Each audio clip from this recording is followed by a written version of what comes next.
God has a plan for Donny. I think our whole family. I feel like I'm living on a prayer, living on a dream.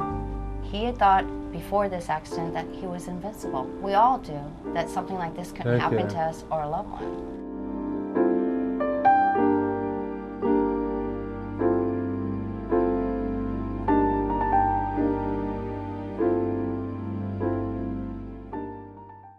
Hi, my name's Donny Winn. I suffered from hypoxia.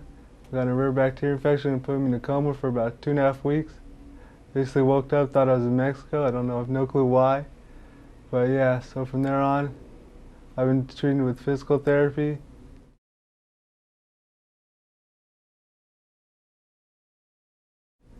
What do you miss?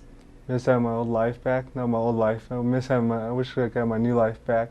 I could start walking again, start socializing with people better, get out and meet new people. Miss mixing my old life. Sort of not my old lifestyle, it's my old life.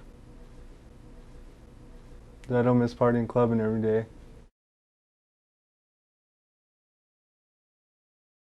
He was cold to touch, and it was one of the calls the doctors, do we go any further, because it's pretty much how he's lost so much oxygen to his brain and the prognosis wasn't good.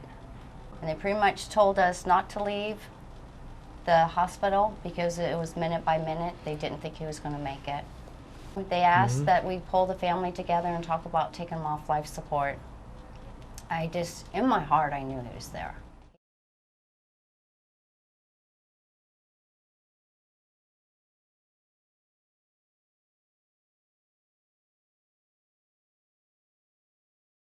He had to relearn emotions, just like how he had to relearn to start eating again.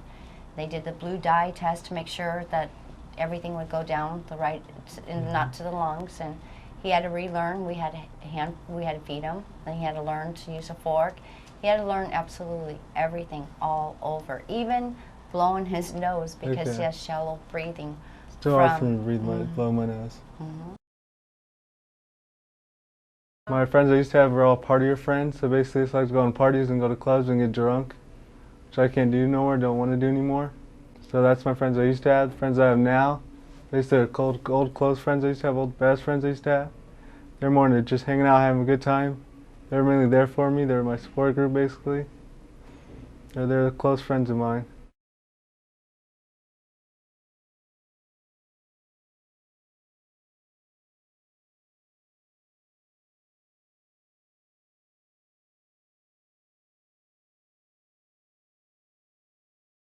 So when I did the backflip trial, it was so darn hard for me to walk. My legs were like jello, basically. Right now, in order to walk, you have to have a walker. Heck yeah. Yep. Can't use a cane right now either. Cannot use a cane. And is that the goal? Heck yeah. Step up from walker to cane and without the cane. That's my main goal.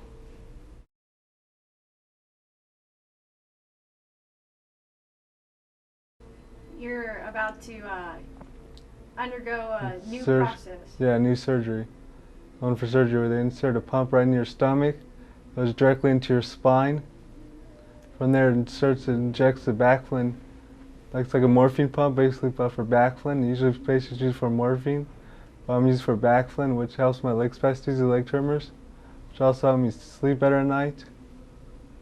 Help me be able to walk all over. Just the bummer thing about it.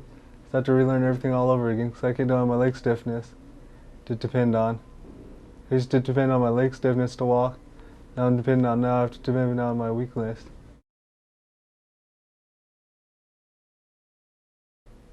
What's going on up there?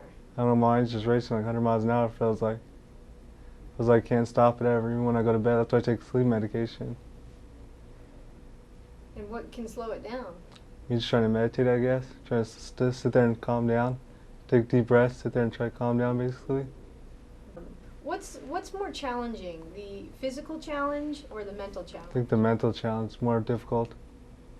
A lot more difficult because my anxiety gets high when I do more mental stuff. So it works my brain harder. So it starts getting my brain to work faster, and that's when my anxiety gets high, because my mind starts racing faster.